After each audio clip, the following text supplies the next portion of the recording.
respect and reverence for Yeah. what it means to eat something. And I even Yeah. tell my team, it's like, it's a public trust. If you're asking someone to put something in their body, yeah, Right.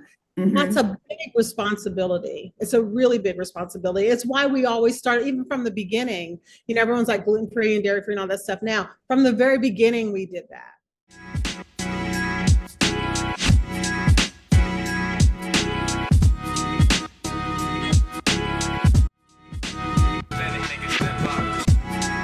Hey, everybody, this is Lisa Brown from Side Hustle Saturday Hustle Talks. And on today's segment, I am talking to the one and only Michelle Allen of MMelo Boutique Confections. Now, I call her a chocolate chef because her stuff, when I tell you it is chef worthy, I've never seen anything like it.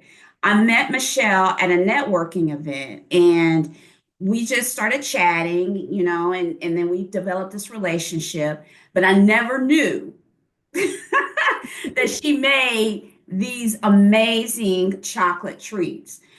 She has a store in Easton Town Center, which is here in Columbus. But I just can't.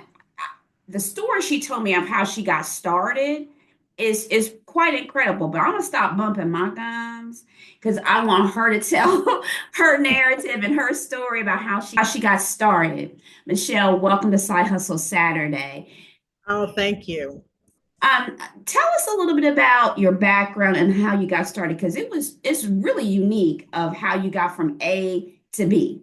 It's true. I kind of went from A to Z kind of thing. It was a weird kind of thing because I was a producer in another life. I worked in film production in New York. And when my husband and we fell in love, we moved to Barcelona, and I Hmm. got to kind of slow down. And while my son was in nursery school, I started studying food science at the University of Barcelona.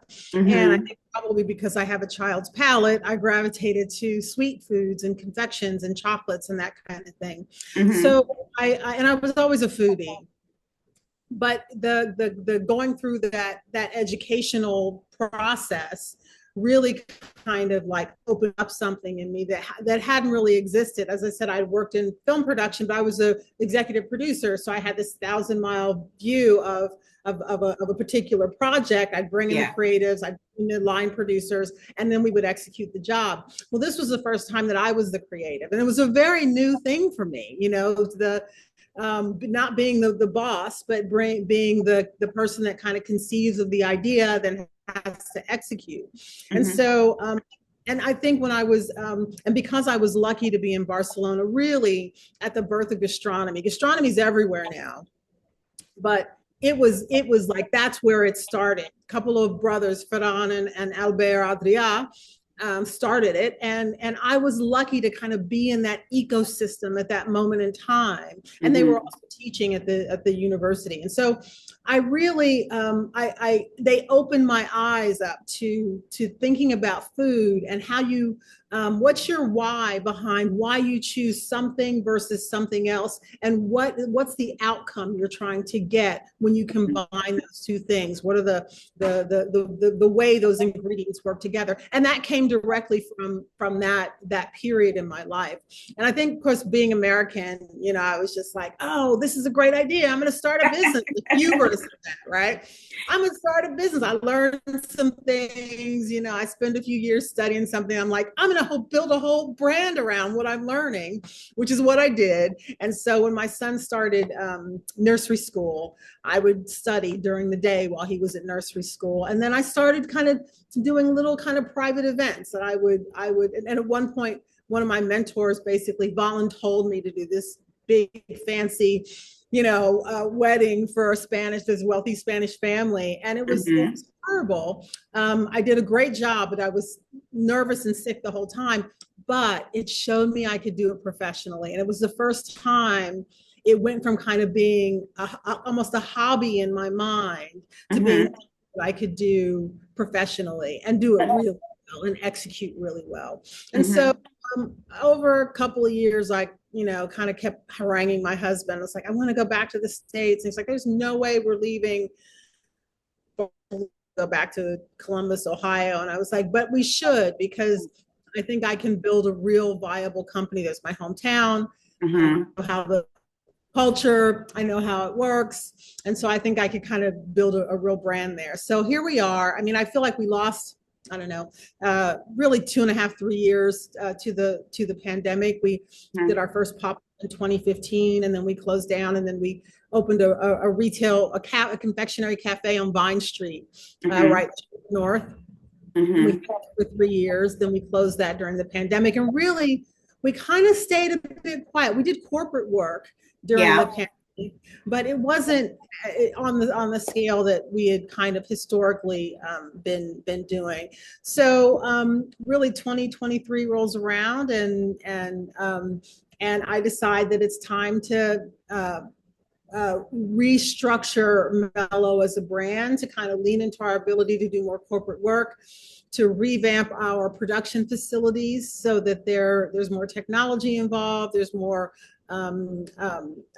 machinery involved in the process. It's still very much handmade, but Mm-hmm. there's a sweet spot where you can't actually service larger corporate clients with a staff of 13 people and a couple of ovens. It doesn't work. I just Right. the math doesn't math, and so you need to bring in some automation. You need to do that. So really, the beginning of 2022, I kind of started thinking about what that would look like, and it's still very much a part of the journey yet. I mean, we by no means kind of reached where we want to be. Mm-hmm. It's very different post COVID. The pricing for our industry is very different. The things that I use and I know I'm kind of rambling a bit with the answer, but it really does all kind of work together in the sense that all businesses, whatever your hustle is, we're Right. very much affected by the environment that we exist in. I make chocolate and confections, and those things, sugar and cocoa and coffee, all those things are equatorial products that are very much affected by climate change at the moment. Yeah. So it's the hustle is always the hustle. Do you know what Right. I mean? Like Right. it stays in that space. But anyway, long story short, we got our facility down in Reynoldsburg. We've got our first kind of retail location, and we're really leaning into the corporate business, which is great. So far, so good. See, now you're being modest because you didn't even go into the fact that you make these beautiful chocolate confections. You just don't, I'm gonna make some chocolate in a pot and pour it in a mold, and hey, it tastes good. Here you go. These are like works of art.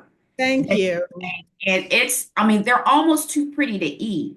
So I want you to go into like, how do you come up with that design and that creativity to make such amazing treats? So for me, I've always been immersed in the arts, Mm-hmm. and the arts very much are a part of how what I naturally scan for in the world. My husband is an artist. My in-laws were artists. My mother was a writer and a psychologist, and so I've always been. My father wrote poetry. I've always kind of been immersed in, and not even immersed. I would say I've always been indoctrinated into the value of creative expression. Mm-hmm. It's not just something you do or whatever. It's part of the human experience to be able to find these alternative ways of expressing the way Mm-hmm. the way you see the world. And Mellow at its core was born out of that. It's like I acquired these new skills, and I think because I have always been immersed in art. Even when I was producing, I was immersed in art. It's like vision. I met my husband because I went to London. I hired him out of the Royal College to work in my production company in New York. Wow. So Yeah. he was doing he was doing motion graphics. And at that time, motion graphics was like cutting edge. I mean, AI can do it Yeah. all now. But at Right. that point, it was like cutting edge. So that's really where it comes from. And I fervently believe that, you know, the ritual of eating food. I think we've lost some of that in our country Yeah. that becomes quite perfunctory. You know what I mean? It's Yeah. like you Yeah. grab something to eat and you keep on going. But Right. the ritual of food is a quintessential human experience. It's something that binds all of us, and I think it's worth your time to make to make the thing that you're eating that is nourishing you, to make it um, um, delight you just to A look work at. of art. It's like, I mean, I was taking Yeah. Instagram photos, and I mean, it was so, it was so pretty. And it's like, I Mm. mean, even if you gifted it to somebody, it was like, oh my God, like a Our new truffle ordinary. set, you Oh know, wow, yeah, it says love in French, and it's so the whole thing. It's like I want the food. I want the truffles inside are gorgeous. The packaging that it comes in, it uh-huh, all says, that it's an important thing. It's not just a perfunctory kind of thing. It's not just right, to Target and I'm not knocking going to Target and buying your chocolate, but I'm just saying I think that we could use a bit of the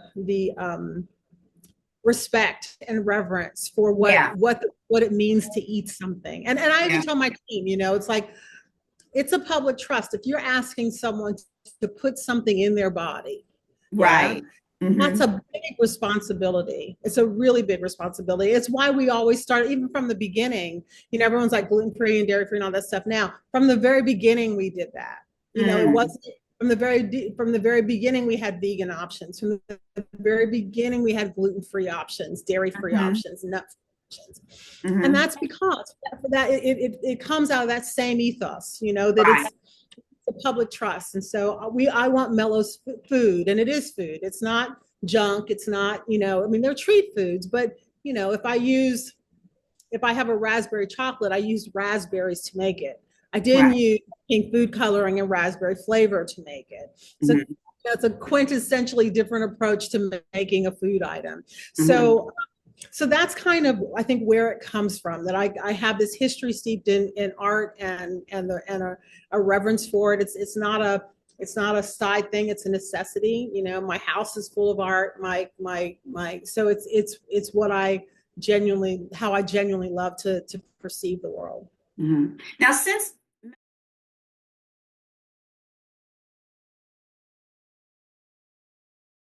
Hmm. that you've achieved. Wow. Opening our first store. Actually, and this is kind of weird. One of the first amazing milestones for me is when we had our first pop-up, which was also here in Easton. Mm-hmm. I had just come back from Spain and I called Easton up, like didn't know anyone here. Excuse me. Mm-hmm. And said, "Oh, I would love to do a pop-up in Easton." And they said, "Sure. Why? Of course." And I was like, okay, they said yes. And so I thought Mm-hmm. they were going to stick me at this little kiosk next to the AMC, and they didn't. They put me on the Strand. I was across the street from Apple and Gucci. Where's And where you needed to be, where you needed to be. yes, and but it's like we incorporated in like October, and in November I was across the street from Gucci. You know what I mean? So Right. and the one of the first like significant milestones for me is like, again, I did not come from a culinary background. I knew really, I understood margins, but I still knew very little about the food business. Yeah, I knew food, but I didn't know about the business of it, which came later. But we opened up that shop, and people thought we were like, oh, this must be a national brand. Oh, what, where are your other stores? And we were like, Right. no, we're literally 3 weeks old as a company. And in Mm-hmm. that space, we did, I don't know, it's like we were there for a month and we did like 60 grand in business. Oh, wow. And so for me, it was proof of concept. Mm-hmm. We acquired new clients. We did, and that was I mean, I honestly, it exceeded my understanding of what we were capable of even at that time. I didn't really understand how, Mm-hmm. and not even lucrative, because obviously in America people vote with their dollars, but the affirmation of that, given the size of the amount of business that we did in that in that 6 week period in Easton. I think we got in the last week in November, and then we left the first week of January. And so for me, that was a really key milestone, because I don't think prior to that, even I understood the potential for what I wanted to do. This segment of Hustle Talks is brought to you by Studio 951. Need a game-changing marketing strategy? At Studio 951, we help businesses stand out with expert branding, social media management, content creation, web design, and video editing. From crafting eye-catching visuals to driving engagement, we bring your brand to life online and beyond. Ready to grow? Let's build something amazing together. Visit studio-951.com today. Yeah. So that's a key milestone for me. I think the second one was hiring people. It's like back then it was basically me and some friends making stuff over at the Food Fort, which is like a local ghost kitchen that you can go in and you can make your stuff, So it was like me and some friends and family who were making the stuff in the kitchen and bringing it over to Easton, which is outrageous when you think about it in retrospect, right? Right. And so, but in 2017, we had a store and the cafe on Vine Street, and we were still working out of the Food Fort, but I had my own section there at the Food Fort, and so I hired people. That was such an eye-opener for me. Again, I came from production, but I was an executive producer. So I would bring in these line producers, and then they would execute the plan. I'd come up with the plan, I'd bring the line producers, and then they'd execute the plan. It didn't work that way. And I was just like, oh my gosh, all of a sudden I had these other culinary people on board, and they had their way of thinking about it. I didn't come from the world of culinary. Right. So from the food science perspective. And so another milestone for me was I really needed to understand structurally how my business should and can run, because I was constantly at odds, because I was coming from a production and I was coming from a science perspective. They were coming from a culinary perspective. And those two worlds are very different. And the way you approach things is very different. Like, why would you can't put that in, we can't put, we need powdered sugar for the marshmallows. No, we don't. And I'm not going to argue with you about why we don't need a powdered sugar. I need marshmallows, because that's what does it. That replaces that for me. And so that was like a painful one, but one I'm very grateful for, because I really did begin to understand the structure of the business. I mean, building something from nothing is really hard. And it's especially hard when, you have these outside influences that come in and are saying, well, no, I went to culinary school and you can't actually do it that way. And it needs to be done like this. And I'm like, well, no, I just came from a whole science department that taught me that I don't need that. I don't care what your fancy culinary school told you,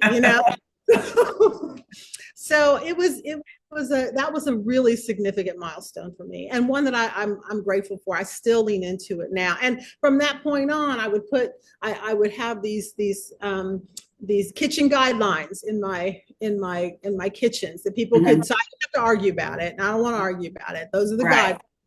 Right. So we're going to take a different approach than what you may have experienced. I'm open to learning. Obviously, I learn from my team all the time. But that initial there's that saying, no plan survives contact with the enemy. That initial contact with the outside world, with the budding, the germination of an idea that wasn't fully formed, I didn't really understand myself, was constantly bombarded with all this, oh, you can't do that, or you can't do that. And I was almost boneheaded about it. I was just like, but because I wasn't boneheaded because out of ego, I was boneheaded because I knew what I was talking about. Right. But you bring up a good point, because a lot of people, when they get bombarded with, oh, you can't do this, you can't do that, they stop. Yeah. You know what I mean? They stop and they let those outside forces kind of direct their path. And you can't do that. If you've got an idea or you got a passion, and you might bump your head along the way. I got bumps on my head right now. But you got to keep going, and you learn just like you did. You learn, Yeah. you keep going. All right, okay, I learned. I might listen Yeah. to you this time, but you Yeah. gotta keep going. 100%. What and you know, as entrepreneurs, you know, we wear a lot of different hats. Like you just said, you had to hire people, you negotiating contracts to do this pop-up store. What kind of things have you put in place to like maintain not being burnt out and still being passionate about what you're doing? Well, I would say, I say this almost, people around me are almost sick of saying it. It's like a modicum of being burnt out is just part of it. And I say that to say there's so many, a business is like a person. It's like you start up as a Mhm. baby and you're all wobbly and whatever, and then you're a toddler, but you're still kind of goofy and kind of getting it, wrong in the context of whatever environment that you're in. Mhm. Um, and then it gets really hard because you're no longer bumbling. You Mhm. understand the pitfalls, but you still have to run into them all the time. You still have to manage your cash flow. You still have to, you're still the HR person for Yeah. the team, and that's a really complex job that I've really grown to Mhm. profound respect for, because dealing with a group of humans with their issues and their ways in the world and Right. And the their own kids opinions. and yeah, it's a job. It is legitimately a job in and of itself. So Mhm. we're by no means, what I would say, past that. What helped me a lot, I say to everyone, and I did not do this because I came from production and was good with budgeting and I understood, balance sheets and that kind of thing. But food business, the business you might want to start may have a completely structurally different way um, um, of collecting and disseminating that data than the industry that you know. And so Mhm. what I really wish I'd done, 5 years ago, and I didn't, but the first thing I should have done is hire a rock solid CFO. I Mm. really wish I everybody. I Okay. think if you having a rock solid CFO will help you avoid some of the pitfalls of entrepreneurialism. We Which are is the we are money. The money. absolutely. We are Mhm. naturally we have entrepreneurs have a naturally high tolerance for risk, Yeah. and we have, if you actually don't last that long in it, and you have a high, probably an usually high tolerance for little discomfort. That's something I Yeah. say. Be prepared to feel uncomfortable a lot of, All the and time. All the right? time. It's a really uncomfortable thing being an Mhm. entrepreneur, and Mhm. especially as your business grows. And if you don't have certain kinds of expertise, which I like right now, I'm actually working with looking for a consultant. Actually, we might have found a consultant to help us figure out structurally what we need to do to move into consumer packaged goods for our Mhm. bars and our jams. And that's not my wheelhouse. That's not my lane. A lot of entrepreneurs, you think you start a business and then you get it, in my opinion, you get it as far as you can. And then you Right. need to bring in really smart people to A help you. hundred And and so, ten percent. right. Right. Right. So that's another milestone that I had really during the pandemic, when I realized, well, hey, I know Mello. I have a great Bible of recipes Mhm. and designs. I know branding. I know how to build a brand. I know how to make sure that the code my customer needs is in the brand, so they're drawn to it. Mhm. I know nothing about consumer packaged goods and Mm. pitfalls of doing that. And I know so many other food entrepreneurs like me who have a product that they want to scale up and take to market without Mhm. fully understanding the complexities of it. And it is complex. I mean, like, even us moving into it, we're no longer under the health department here. We're now Department of Agriculture. Do you know what I Right. mean? A Mhm. whole different entity and how they deal with you and their expectations and Mhm. their inspections. So, I would say that, it's okay to get to a point. And this was another milestone that I had in 2020, in the middle of the pandemic, really. It's Mm-hmm. okay to recognize that, you get to a point with your baby that you're no longer the one that can steward it to get it to the Right. next level. You know what I Right. mean? So Right. that's something that I've got a CFO now, and John is otherworldly in his understanding of the intricacies of us making this transition, something that I can't really do. He will explain it to me so I understand as the CEO and I can make the decision on what's what. But I'm Mm-hmm. making a decision based on data Right. versus me trying to do the research and figure it out myself. So I would Mm-hmm. say as soon as you can put together a team of people who have the expertise that you don't have, do it, Yeah. because it is the thing that allows all these companies that are like that out here, that it doesn't just happen because one person and their team of 12 people Right. were able to. It doesn't happen that way. It's a bit of a fair, we're Americans, right? So we're like, oh, okay, let's go, let's make it happen. We're gonna hustle and we're gonna do all stuff. Okay, that's Right. great. There's a place for it, and it does drive Mm-hmm. the success of the business, unquestionably. But that's not Mm-hmm. the only thing that drives the success of the business. Right. And even if it's a consultant, get some free. Absolutely.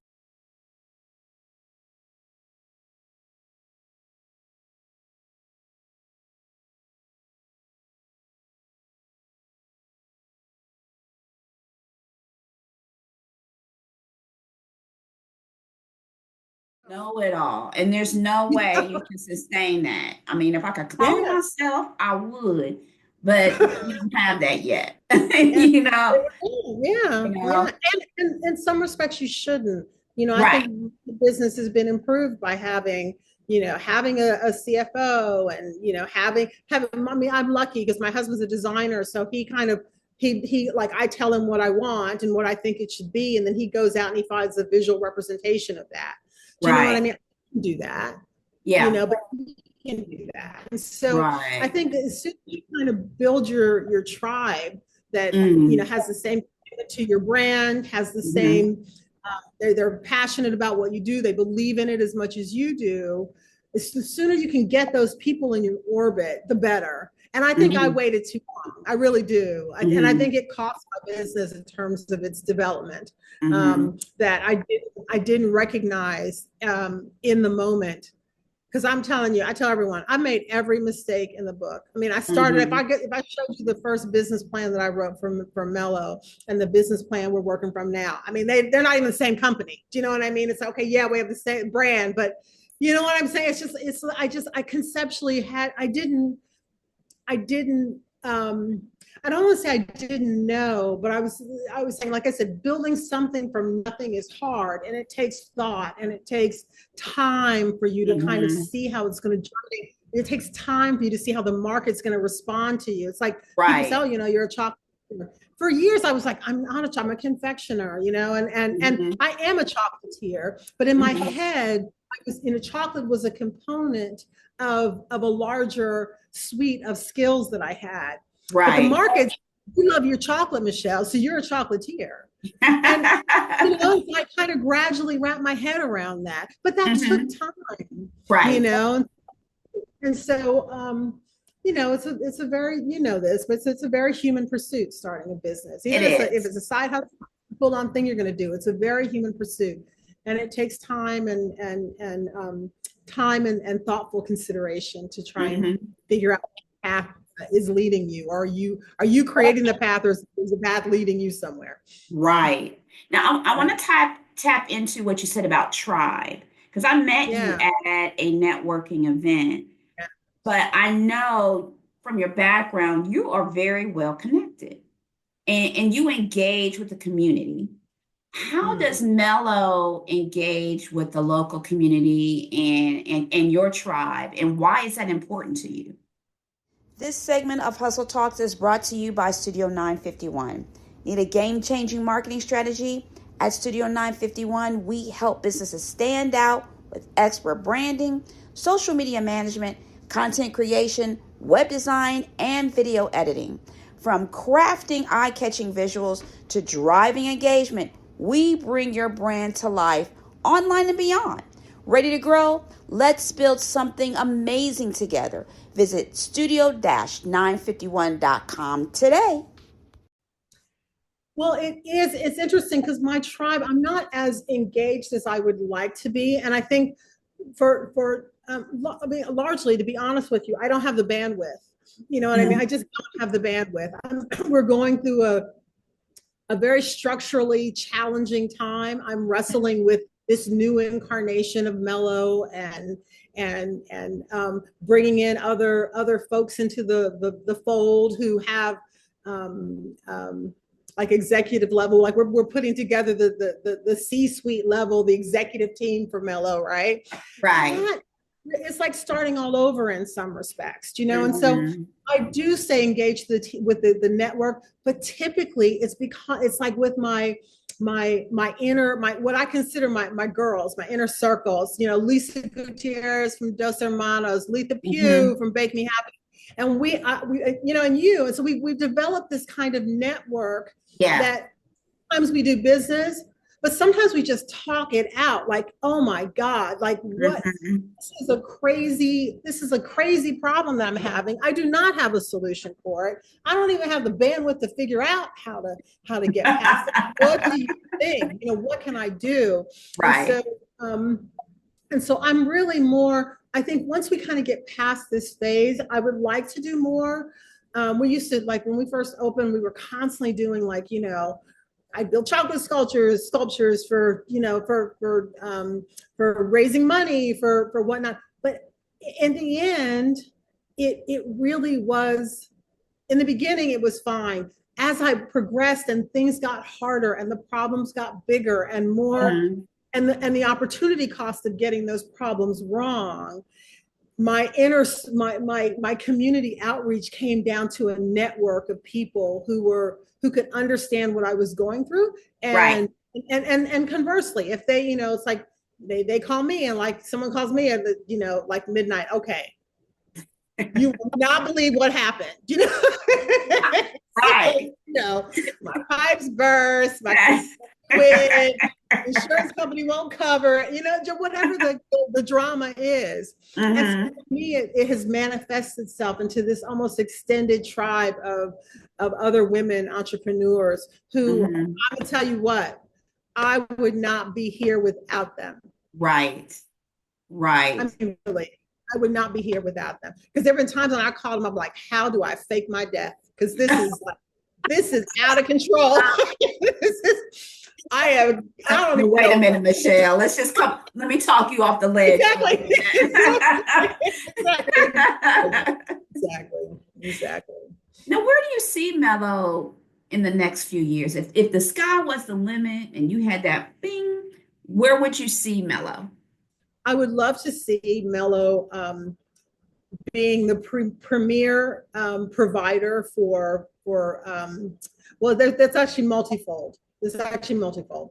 I would like to have more locations like this. I think that these kinds of really small, intimate, very well merchandised satellite locations for the MMelo brand are really a wonderful thing. I actually love it, especially when it places us in the middle of a community.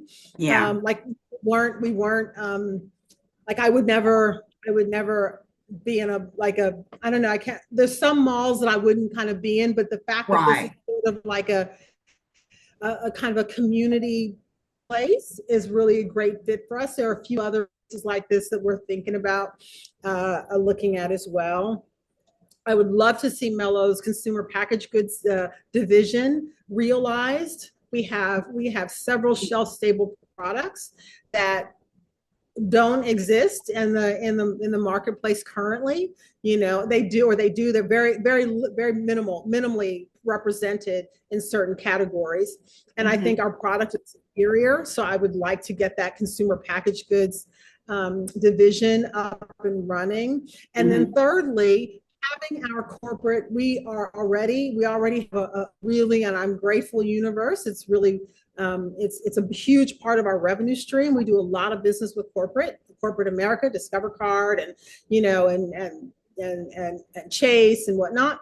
I'd like to fully develop our corporate gifting and corporate services division. And Mm-hmm. so I think those three engines for us, having Mm-hmm. this sort of satellite, again, very beautifully merchandised, well stocked, reasonably, which this is something I should say. People think, Mellow is luxury, but we work really hard to keep our price points Right. accessible. And that's entirely by design. People are like, why are you charging $15 for your bars, right?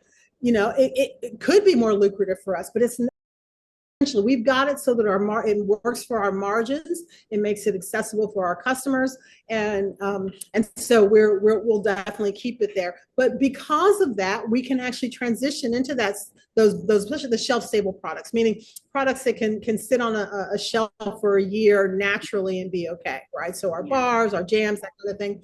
So it's a natural transition to have that CPG component to it, and that's a game changer for a company like, well planned and with the right people Yeah. spearheading it. It's a game changer for a brand like ours. As is corporate gifting. We get, we had United Emirates call us the other day and say, oh, can you guys do stuff for us?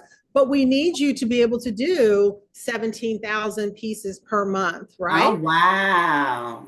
But we could not take that business because we don't have Right. that capability. Yeah. Right. So to Right. be able to lean into those kinds of opportunities, which I think that we're primed to do, if we have the infrastructure in place, Mm-hmm. then it makes sense for us to try and to get there, and we will. It's part of what Right. we're. Oh, I'm you so will. is why If I'm United stressing Arab again. Emirates is calling y'all, I mean, you will be there. Yeah, yeah. I'm gonna be photo bombing.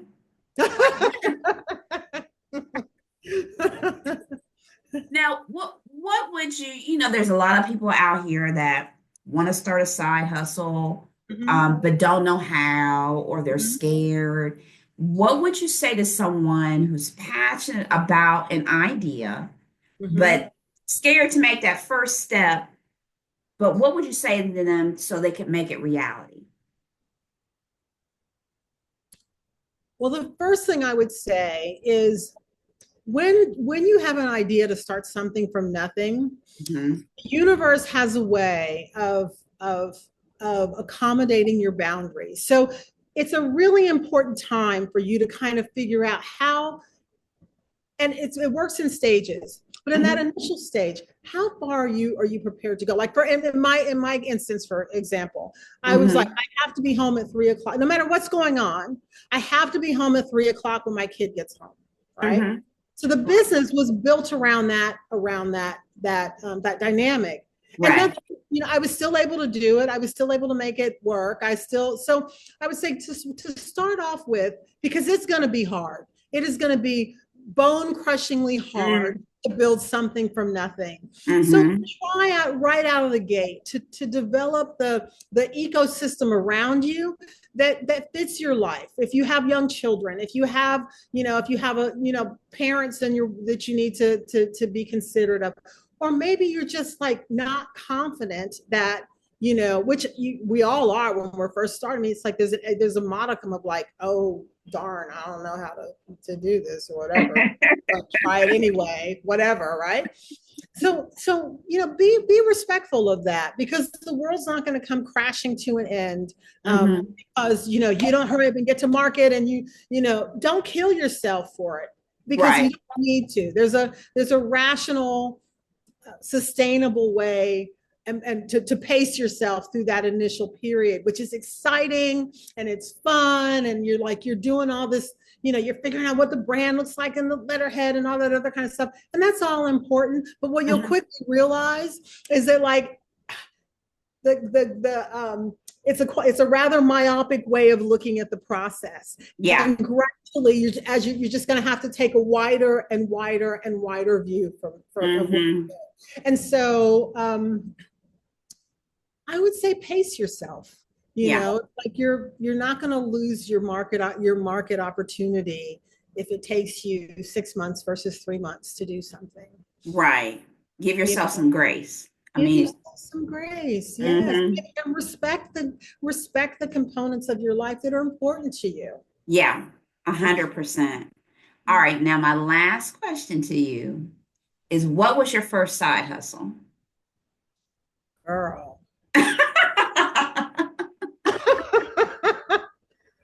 uh, well, I have to say, I am a serial entrepreneur. I mean, people joke that I think I've only once been gainfully employed by another company. So Wow. yeah, so it's not I've always kind of worked. When I had the production company, I had by myself. And I had two production companies at one point. Those were always things that I had sort of started. But my Hmm. first side hustle, and this is true, um, there was a when I first moved to New York, there was a club called, which is I know isn't what you're talking about, but it really is my first side hustle. Is what I did for because it was lucrative, and it actually helped fund what the first business I wanted to start. And there Oh, was a okay. club in New York called Nels, and it's like the 90s, and there's tons of it's in New York, and the stock market's booming, there's tons of money around.